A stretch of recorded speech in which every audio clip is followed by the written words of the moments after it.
नमस्कार फ्रेंड, आज के इस वीडियो में प्रॉफिट एंड लॉस का लगभग 8 से 10 प्रश्न शामिल किया गया है। सभी एक से बढ़कर एक है। ये क्वेश्चन जो आप देख रहे हैं यह तो सिर्फ क्या है, एक नमूना है।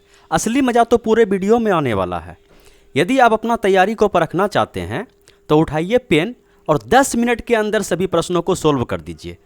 यदि आप ऐसा कर पाते हैं तो आप अपने आप को एक अनुभवी खिलाड़ी समझ सकते हैं। बात समझ पाए? तो चलिए अपने वीडियो को स्टार्ट करते हैं पहले प्रश्नों के साथ।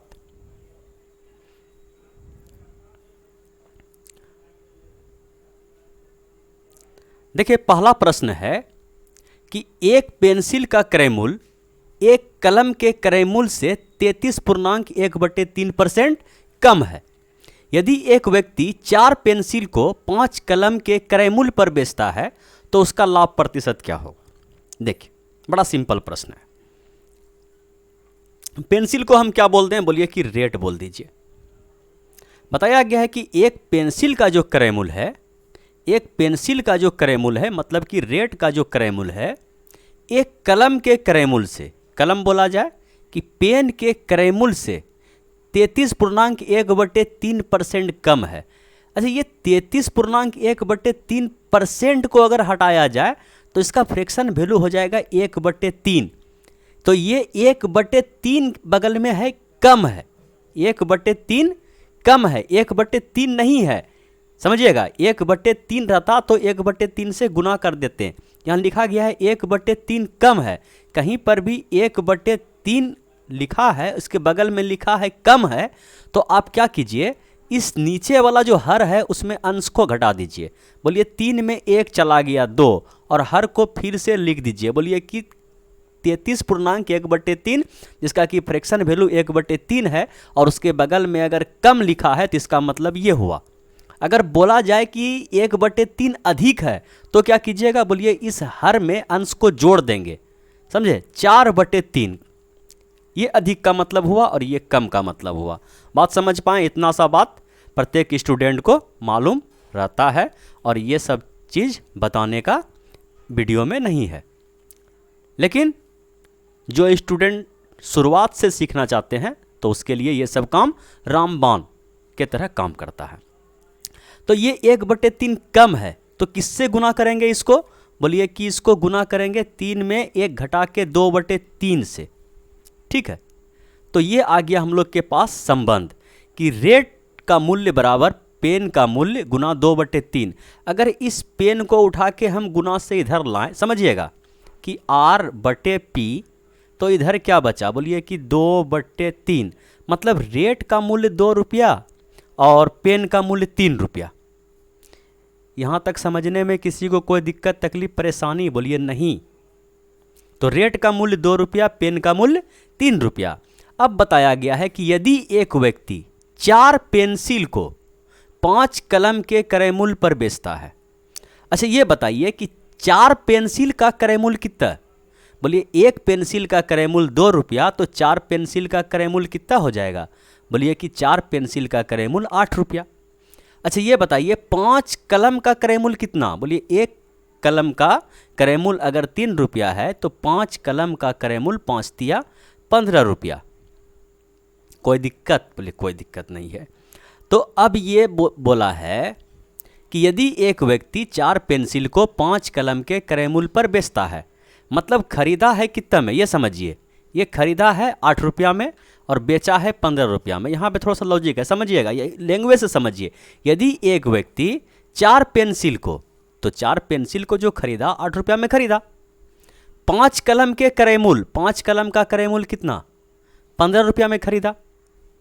लेकिन यही बोल रहा है कि 5 कलम के क्रय मूल्य पर बेचा, मतलब जितना रुपया में उसका 5 कलम आता उतना में वह क्या किया है? 4 पेंसिल को बेचा है। तो सीधा सा लॉजिक है यहाँ पे कि 8 रुपया में कोई सामान खरीदा और 15 रुपया में कोई सामान को बेचा। तो 8 में खरीदा, 15 में बेचा, 8 में खरीदा, 15 में बेचा। प्रॉफिट कितना? बोलिए प्रॉफिट 7 का है कि नहीं? प्रॉफिट 7 का। अब प्रॉफिट परसेंट पूछा गया है तो प्रॉफिट गुना 100 बटे क्रय मूल्य, है कि नहीं? बोलिए हाँ। तो ये देखिए, ये 100 जहाँ लगाते हैं वहाँ परसेंटेज लगाते हैं, जहाँ पे परसेंटेज हटाते हैं वहाँ से क्या करते हैं? 100 गायब कर देते हैं। बात समझ पाएँ? तो यहाँ पे परसेंटेज लगाना पड़ेगा, थोड़ा सा ये लॉजिक है, समझ पाएंगे ना समझ पाएँ। जैसे यहाँ पे परसेंटेज लगाएंगे तो 100 लगाएंगे ना, तो ये 100 यहाँ पे मायने नहीं रखेगा। तो 7/8 का उसको क्या हुआ है, प्रॉफिट हुआ है। और 1/8 का मान 12.5, 1/8 का मान 12.5, अगर 7 से गुना कीजिएगा तो कितना हो जाएगा, बरसते 84, और उधर का समझ पाएँ 3.5। तो ये हो गया इसका आंसर। कोई दिक्कत तकलीफ परेशानी? बोले नहीं। अगर खुदा न खास्ता किसी को दिक्कत तकलीफ परेशानी हो तो यहाँ पे देखिए कि 7/8 का जो फ्रैक्शन वैल्यू होता है वह 87.1/2 या 87.5 होता है। अब मेरे अंदाज से इस प्रश्न में आप लोग को कहीं भी दिक्कत नहीं होना चाहिए। तो चलिए अब हम बढ़ते हैं क्वेश्चन नंबर 2 की ओर। और क्वेश्चन नंबर 2 ये रहा आपके स्क्रीन पे, इसको भी देखा जाए। प्रश्न क्या है कि एक वस्तु x रुपया में बेची जाती है, ठीक है, बेचने दीजिए, x रुपया में उसको बेचने दीजिए। तो हम लिख दिए कि सेलिंग प्राइस कितना है, बोले सेलिंग प्राइस इसका है x रुपया। एक वस्तु को x रुपया में बेची जाती है। यदि इस कीमत के 100/3 को अगर भाग दीजिएगा तो फिर क्या आएगा, 33.1/3, और 33.1/3 का फ्रैक्शन वैल्यू 1/3। बात समझ पाएँ? यदि इसे 1/3 पर बेचा जाता, 1/3 पर बेचा जाता, इसको फिर से बताया कि ये जो x में बिका, लेकिन फिर से यदि इसको इस कीमत के 1/3 पर अगर बेचा जाता, 1/3 से गुना किए, यदि इस कीमत के 1/3 पर इसे बेचा जाता तो 20% की हानि होती। समझ पाएँ कि x पर बेचा गया पहले बार में, अगर x/3 पर बेचा जाता तो 20% की क्या होती, हानि। अगर कोई चीज़ में 20% का अगर हानि हो गया तो 100% कोई आदमी पूंजी लगाता है और 100% ही वापस आ जाए तो नो प्रॉफिट नो लॉस।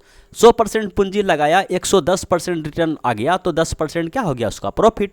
100% तो पूंजी लगाया था, 10% उसका एक्स्ट्रा आया, 10% प्रॉफिट। लेकिन यहाँ पे क्या हो गया है कि जितना वह पूंजी लगाया, 100% पूंजी लगाया, उससे 20%, 20% कम आया। मतलब ये जो वैल्यू है 80% का वैल्यू है, उसे जो वापस आया 80% ही वापस आया। अगर 100% वापस आ जाता, 100% पूंजी लगाया, 100% ही वापस आ जाता तो नो प्रॉफिट नो लॉस। लेकिन उसे जो वापस आया 80% ही आया, तब ना 20% का हानि हुआ। बोले हाँ। तो 80% का वैल्यू x/3 तो पूछा गया है, तो जब इसे x में बेचा जाता तो लाभ परसेंट बताइए। अच्छा ये बताइए कि x का वैल्यू कितना परसेंट, बोलिए ये जो भाग में है उधर गुना में चल जाएगा, 8 × 24। समझ पाएँ कि 240% दिखा रहा है x का वैल्यू। अगर हम इसमें 100% CP को घटा दें, 100% करेमूल होता है ना, कोई पूंजी लगाता है वो 100% होता है, तो 100% को अगर हम घटा दें तो बाकी बचेगा 140% जो उसका प्रॉफिट है। समझ पाएँ? यदि इसे x में बेचा जाता, समझाने से कोई फ़ायदा है? अगर इतना में आपको समझ में आ गया तो फिर आपको समझ में आ गया। बात समझ पाएँ? चलिए अब हम बढ़ते हैं क्वेश्चन नंबर 3 की ओर। क्वेश्चन नंबर 3 ये रहा भैया आपके स्क्रीन पे। हिलडोल शांत हो जा अभी। प्रश्न है कि एक वस्तु को 144 में बेचने पर एक दुकानदार को 28% की हानि होती है। 28% की हानि होती है। देखिए अगर 28% का किसी को हानि हो गया तो 100% रिटर्न नहीं आया। बोलिए कितना रिटर्न आया, बोलिए 72% ही रिटर्न आया। समझ पाएँ? 100% लगाया, 100% रिटर्न आ जाता, नो प्रॉफिट नो लॉस। लेकिन 28% का हानि हो गया, मतलब रिटर्न कितना आया, 72%। और 72% का फ्रैक्शन वैल्यू बताया है कि 144 रुपया है। समझ पाए? किसी वस्तु को 144 रुपया में बेचने पर एक दुकानदार को 28% की हानि होती है। कोई दिक्कत? 72% का वैल्यू 144 रुपया। कोई दिक्कत? बोले नहीं। हानि को कम करके 14% तक लाने के लिए, मतलब ये जो 72% का जो इसको रिकवर हो रहा है 72%, तो इसमें हानि कितना हो रहा है 28%। समझ पाए? तो यहाँ से बताइए कि 1% का वैल्यू कितना, बोलिए 144/72। ये 1% का वैल्यू रुपया में आ गया। लेकिन वह बता रहा है कि हमको हानि हो, लेकिन हानि मात्र 14% हो। तो जब 14% हुआ हानि खाना चाह रहा है, तो रिकवर हुआ कितना करना चाह रहा है, बोलिए कि 86%। वह 86% सोच रहा है मेरा पूंजी वापस आ जाए। तो बोलिए कि जब 86%, 1% का वैल्यू इतना, तो 86% का वैल्यू कितना, बोलिए ये कटने वाला, चलिए एक के बार कटाएंगे। 144/72 1% का वैल्यू, और ये 86% का। बोलिए ये कितना बार में कट गया, बाप रे बाप क्या हो रहा है, ये कट गया आपका 72 से 2 बार में, और ये आपका 2 से गुना कर दीजिए तो कितना हो गया, बोलिए कि 6 दूना 12 के 2, हाथ में बचा 1, 8 दूना 16 और 1 17, 172%। ठीक है, 172 ये रुपया है। समझ पाएँ कि 86% का जो वैल्यू आया वह 172 रुपया आया। तो क्या पूछा गया है कि विक्रय मूल्य क्या होना चाहिए, तो उस विक्रय मूल्य उसका 172 रुपया होना चाहिए। बोले कोई दिक्कत, बोलिए कोई दिक्कत नहीं, 172 रुपया इसका हम लोग विक्रय मूल्य निकाल दिए। तो अब बढ़ते हैं अगले प्रश्न की ओर, और अगला प्रश्न ये रहा आपके स्क्रीन पे, इसको भी देखा जाए। प्रश्न क्या है कि ए ने 5400 रुपया में एक वस्तु खरीदी और इसे 30% हानि पर बेचा। देखिए 5400 रुपया में एक वस्तु को खरीदा और 30% की हानि पर कोई वस्तु को बेचा। अगर 30% की हानि पर बेचता है तो डायरेक्ट विक्रय मूल्य निकालने के लिए क्या करते हैं हम लोग, बोलिए कि 100 - 30 तो 70 और बटे 100। समझ पाए, ये डायरेक्ट विक्रय मूल्य आ गया कि 30% हानि पर बेचा गया। इस प्राप्त राशि से, मतलब इसी राशि से उसने एक और वस्तु खरीदी। ठीक है, एक वस्तु इतना में खरीदा और उसे 60% लाभ पर बेचा। इस राशि से अगर टोटल राशि लगा दिया कोई वस्तु खरीदने में, क्या हो रहा है, क्या दिक्कत है तुमको। अब ठीक है, 60% इतना रुपया में एक वस्तु वह खरीदा, ठीक, और 60% लाभ पर इसे बेच दिया। तो अगर 60% लाभ पर बेचेगा तो बोल रहे हैं कि जो प्रॉफिट होगा तो उसमें 100 में जोड़ के हम लोग करते हैं। तो इतना में सामान को बेचा। ठीक है, थोड़ा सा इसको छोटा कर रही है कि कितना में बेचा, तो बोलिए कि ऊपर 2 3 4, तो नीचे का चारों शून्य खत्म। अब इसको गुना करना थोड़ा सा लॉजिक है, गुना कीजिए। बोलिए कि 7 × 28 करी 8, हाथ में बचा 2 और 7 बचे 35, 35 और 2 37। इसको फिर 16 से भी गुना करना पड़ेगा। बोले 16 × 5 = 80, 16 × 6 = 16, 16 8 28 से, 28 से करी 8, हाथ में बचा कितना, बोलिए 12। ठीक है, 16 × 5 = 80, 16 × 6 = 16, 7 72 से 112 और 12 124, 124 का 4 फिर से हाथ में बच गया कितना, 12। तो 16 48, 48 और 10, 48 10 58, 58 और 2 58 59 60। तो ये हो गया उसका फाइनल विक्रय मूल्य। ठीक है, बेचा, ये फाइनल विक्रय मूल्य आ गया। इस प्रकार उसका कुल लाभ या है या हानि है। बात समझ पाए, या हानि प्रतिशत क्या है। ठीक है, तो खरीदा है वह कितना में, शुरुआत में वह 5400 में खरीदा और इतना में बेचा। तो बोलिए कि यहाँ से अगर हम प्रॉफिट इसका यह देख लें, प्रॉफिट ही होगा। हाँ, 54 में खरीदा है, 60 में बेचा, तो प्रॉफिट ही होगा। तो प्रॉफिट हो गया इसको कितना का, बोलिए कि इसमें अगर इसको हम घटा दें तो ये 48 तो इधर आ जाएगा। समझ पाए, ये 48 तो 48 ही आ गया, और ये चला जाएगा आपका 6। समझ पाए, ये 0 में 4 चला गया, 6 5 में 5, इतना का प्रॉफिट हुआ। तो प्रॉफिट गुना 100 और बटे क्रय मूल्य फिर से 54। ठीक है, ये 00 से ये 00 कट जाएगा, 5 4 9, 6 4 10 18, 9 से कट जाएगा, 9 5 45, 9 6 54, 9 7 63, 9 2 18, बरछक 72।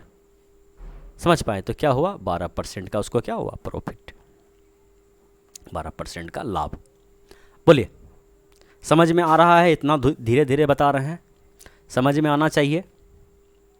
अगर समझ में नहीं आता है तो आप बिंदास होकर के कमेंट कीजिए, काफ़ी हद तक मदद करेंगे समझाने में। फिलहाल आप बढ़ते हैं हम अगले प्रश्न की ओर, और अगला प्रश्न ये रहा आपके स्क्रीन पे, इसको भी देखा जाए। प्रश्न क्या है कि एक कैमरे का क्रय मूल्य उसके विक्रय मूल्य का 90% है।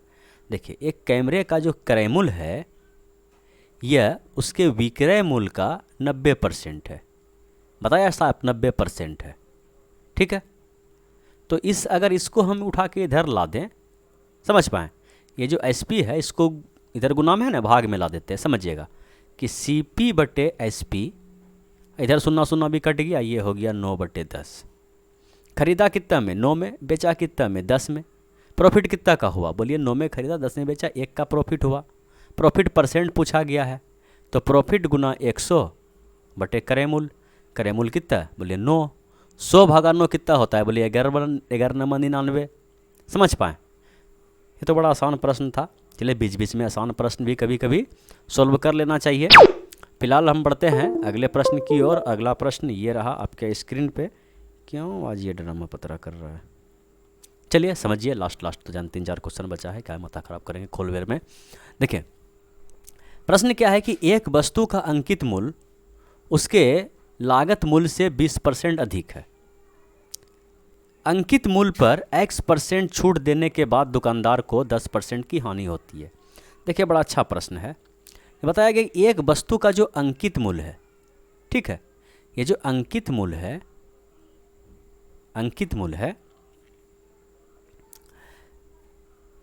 लागत मूल्य से 20% अधिक है। लागत मूल्य, देखिए कोई भी सामान होता है तो पहले खरीदता है और उसके बाद वह दाम अंकित करता है कि इतना में खरीदें तो इतना हम MRP चिपकाते हैं, क्योंकि MRP पे पब्लिक डिस्काउंट खोजेगा, बोलेगा थोड़ा सा कम कीजिए, थोड़ा सा और कम कीजिए, तो डिस्काउंट देगा, MRP पे ही डिस्काउंट देगा और उसके बाद उसको अंतिम अवस्था में बेच देगा। तो इस टाइप का अगर सवाल आए तो 4 चीज़ ध्यान में रखिएगा कि खरीदा, उस पर अपने मन से कुछ बढ़ा के MRP चिपका दिया, उसके बाद उसमें कुछ छूट दे दिया MRP पर ही, और उसके बाद उसको फाइनल बेच दिया। तो अब देखिए इस सवाल में कि एक वस्तु का जो अंकित मूल्य है लागत मूल्य से 20% अधिक रखा गया है। मान लीजिए कि वह 100 में खरीदा होगा और 20% बढ़ा के वह रख दिया, तो 120 रख दिया दाम, 20% बढ़ा के रख दिया। अब बताया कि अंकित मूल्य पर X% का छूट दिया, अंकित मूल्य पर कुछ छूट दिया।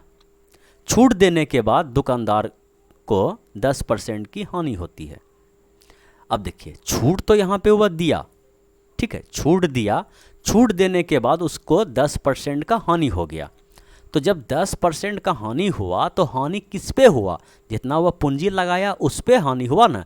अगर 100 रुपया पूंजी लगाया और इस पे इसको 10% का हानि हुआ, हानि MRP पे होता है, बोलिए MRP 500 रख देंगे, उसका 10% हानि कर देंगे, तो फिर समझ पा रहे हैं? तो MRP हानि जब भी होता है या लाभ जब भी होता है तो किस पे होता है? क्रय मूल्य पे। तो क्रय मूल्य पे अगर 10% का हानि हो गया तो इसका मतलब 100 का 10, मतलब 10 का यहाँ हानि हुआ, तो बिका हुआ कितना में? ओवरऑल वह सामान बिका 90 में, 100 में खरीदा था, 90 में बिका, तब ना 10% का उसको हानि हुआ। तो अब बताया गया है कि वह चीज़ बताइए, ठीक है, वह चीज़ बताइए, क्या पूछा? यही X, समझ पाएँ, अंकित मूल्य पर X% का छूट देता है, यही X% का वैल्यू पूछा होगा। तो ये बताइए कि 120 रुपया पे कितना % कम कर दिया जो वह सामान का दाम 90 रुपया हो गया। 100, देखिए छूट किस पे देगा? MRP पे, और लाभ हानि किस पे होगा? क्रय मूल्य पे। समझ पा रहे हैं? तो यहाँ से तो फटाक से हम 90 निकाल दिए, लेकिन आपसे पूछा है कि यहाँ से बताइए कितना रुपया का छूट दिया जाए जो 90 रुपया उसका दाम हो जाए। तो हम मान लेते हैं कि 120 का X% बराबर कितना? 90 रुपया। बोले नहीं, कम कितना हुआ है? 30 रुपया, ठीक है, 9 3 12, 30 कम हुआ है। समझ पाए कि ना समझ पाए? बोले हाँ। तो ये 0 से ये 0 कट गया और ये जो है ये 0 इधर आ जाएगा। तो यहाँ पे हम इस 0 यहाँ पे करेंगे तो गड़बड़ा जाएगा। एक स्टेप हमको नीचे, जो बच्चा स्क्रीनशॉट लेके बाद में पढ़ता है उसको बहुत सुविधा होता है, हम जानते हैं क्या दिक्कत होता है। तो ये 30 और ये 0 इधर आ गया और ये 12 आपका इधर हो गया, ये बचा आपका X का वैल्यू, ठीक है। तो 3 से कट जाएगा ये आपका 4 बार में, और 4 से आपका 100 कट जाएगा 25 बार में। समझ पाएँ? तो उसको जो है कितना % जो छूट दिया गया? 25% का छूट दिया गया। बाकी आपको समझ में आ गया होगा, ऐसा मेरा मानना है। फिलहाल हम बढ़ते हैं अगले प्रश्न की ओर, और अगला प्रश्न ये रहा आपके स्क्रीन पे, इसको भी देखा जाए। देखिए प्रश्न है, यदि किसी उत्पाद के विक्रय मूल्य को 2 गुना करने पर परिणामी लाभ मूल लाभ से 6 गुना होता है। देखिए विक्रय मूल्य को 2 गुना किया गया है, विक्रय मूल्य को क्या किया गया है, 2 से गुना किया गया है। तो इससे क्या हुआ है, लाभ पे इफेक्ट पड़ा है, लाभ जो है 6 गुना हो गया है। तो मान लेते हैं कि लाभ कब होता है। सबसे पहले हम सेलिंग प्राइस को मानते हैं कि पहला सेलिंग प्राइस 100 रुपया था और दूसरा जो सेलिंग प्राइस आया वह 2 से गुना करने के मतलब ये 200 हो गया। बात समझ पाएँ। तो ये बोलिए कि लाभ कब होता है, यहाँ तुलना लाभ से किया गया है। लाभ कब होता है कि जब आपका विक्रय मूल्य अधिक हो, इसमें आपका क्रय मूल्य घट जाए। समझ पाएँ।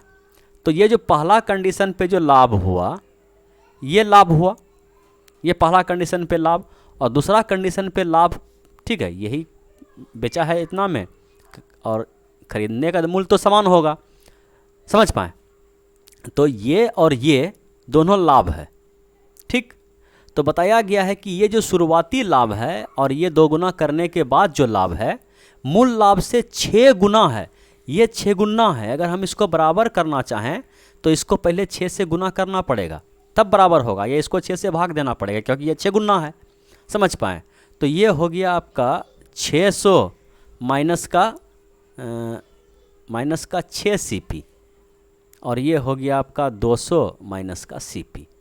इसको उठा के इधर लाइए, बोलिए कि प्लस में आएगा तो 6 में घट जाएगा, ये हो जाएगा आपका 5 CP और 200 इधर माइनस में आएगा तो ये हो जाएगा आपका 400। ये 4 कटेगा, बोलिए हाँ, 8 पंचे 40, तो ये हो गया CP का वैल्यू निकल गया 80। CP का वैल्यू क्या निकल गया, 80। देखिए थोड़ा सा तो पूछा गया है कि मूल लाभ प्रतिशत क्या है। क्या पूछा गया है कि मूल लाभ प्रतिशत क्या है। तो देखिए शुरुआत में वह कितना में बेचा था, 100 में बेचा था, लेकिन खरीदा है कितना में। CP का मतलब क्या, खरीदा। CP का मतलब क्या, खरीदा। तो खरीदा कितना में, बोले खरीदा 80 में।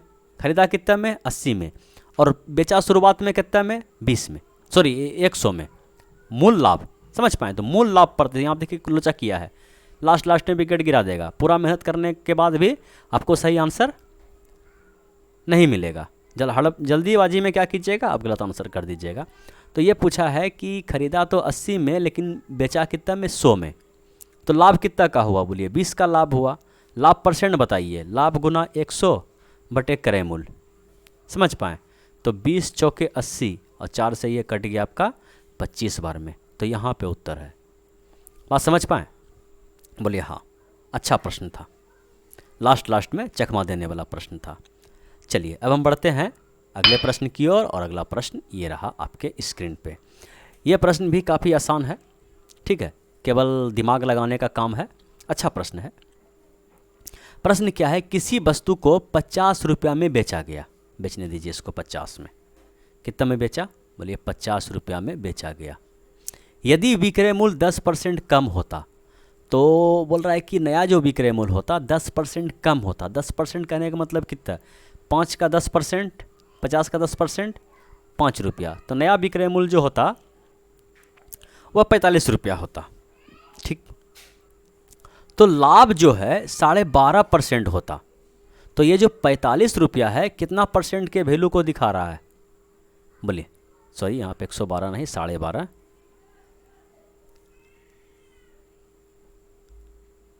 समझ पाएँ कि ये जो है इतना परसेंट के वैल्यू को दिखा रहा है 45 रुपया को। ये बता रहा है ना कि 45 रुपया में अगर वह बिकता, 10% कम में बिकता, तो 12.5% का लाभ होता। 12.5% का लाभ कहने का मतलब उसमें क्या, क्रय मूल्य 100% होता है और इसमें 12% जो एक्स्ट्रा आया वही लाभ हुआ। इस बात को ध्यान में रखने के बाद जो है ना सवाल आसान हो जाता है। कितना बड़ा सवाल रहे वो एकदम हलवा बन जाता है। तो बस पूछा है कि वस्तु का लागत मूल्य बताइए। लागत मूल्य क्या होता है, 100% होता है कि नहीं। तो बस 100% का विरुद्ध हम बताते बताते क्या हो गए, आप लोग अभ्यस्त हो गए होंगे कि कैसे निकलता है कि नहीं। यही करना होता है। ये पॉइंट उड़ाइए, को सुनना और दीजिए। बोलिए 25 से कटने वाला है, बोलिए हाँ 25 से कटने वाला है। बोलिए 25 चौके 100 और इधर बचा 125, 25 पंचे 125, 25 चौके 100 और 45 ख़त्म, तो हो गया ये 40। बात समझ पाएँ, बोलिए हाँ। तो लागत मूल्य कितना है 40 रुपया। कोई दिक्कत? बोलिए कोई दिक्कत नहीं। तो यही था भैया आज का लास्ट क्वेश्चन। जाते आते वीडियो को लाइक ज़रूर कीजिएगा और अपने दोस्तों में शेयर कर दीजिएगा। धन्यवाद।